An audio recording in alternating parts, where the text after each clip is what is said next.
The story begins in northern England during the late 1970s, a time when women started disappearing mysteriously. Some of these women were later found murdered, while others barely survived savage attacks.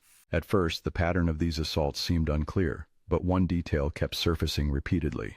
Many victims were often seen walking alone at night, raising the unsettling question, was this random, or was someone watching? The fear grew as the attacks continued, and the community's anxiety heightened with each new incident.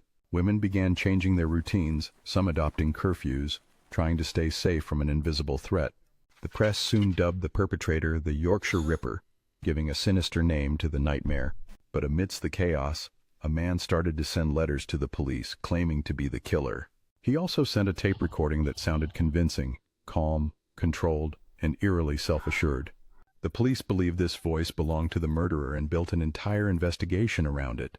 However, there was one major problem. The voice did not belong to the actual killer. This revelation created a disturbing doubt about whether they were truly hunting the right man. The question then became, who were they actually hunting, and who was walking free while they focused on the wrong person? The tape contained a chilling confession. He claimed responsibility for the murders, yet evidence suggested otherwise. Authorities were caught in a complex web of deception, trying to decipher truth from manipulation.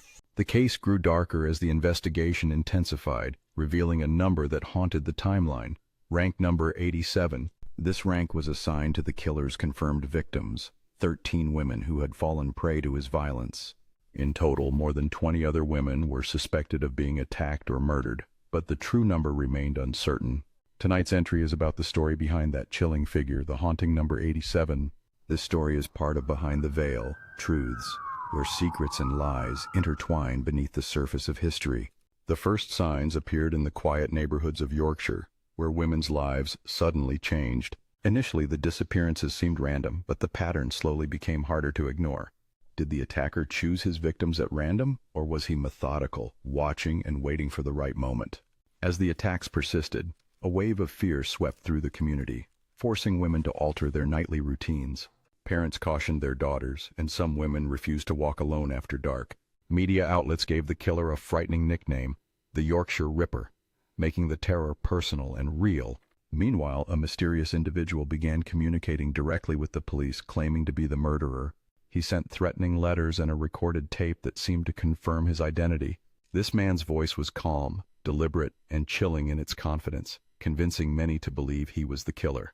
The police, overwhelmed and eager for answers, focused their investigation around this tape's voice. But as they delved deeper, doubts arose. What if they had been misled from the very beginning? What if the real killer was still out there walking free while they chased the wrong man? The question haunted the investigators. Was they hunting a ghost or a genuine threat? In their rush to catch the suspect, they overlooked crucial clues that pointed elsewhere. The true identity of the killer remained a dark secret, hidden behind layers of deception and fear. The number 87 became a symbol of the terror, a grim tally of the confirmed victims in a case that forever changed the landscape of criminal investigation. Each victim was a story of tragedy and lost innocence, a reminder of how dangerous the hunt for truth can be. And yet the story of the Yorkshire Ripper was only starting to unfold, a complex tale of lies, manipulation, and mistaken identity. The investigation continued through the complex web of clues, false leads, and red herrings that clouded the truth. The community waited anxiously, hoping for justice but fearing they might never fully know the truth behind the veil. Night after night, the silence of the Yorkshire streets echoed with the fears of everyone living there. In the shadows, someone watched and waited, their identities still unknown, their motives forever a mystery. The investigation, riddled with errors and misdirection, became a cautionary tale for law enforcement. The real perpetrator's identity remained elusive, ensuring that the ominous number 87 would haunt the case forever. As years passed, doubts persisted.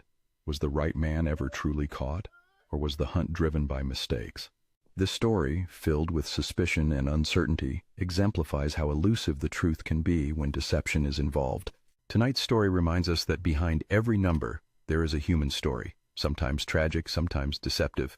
And in the case of the Yorkshire Ripper, the question of who was truly walking free remains one of the greatest mysteries in criminal history.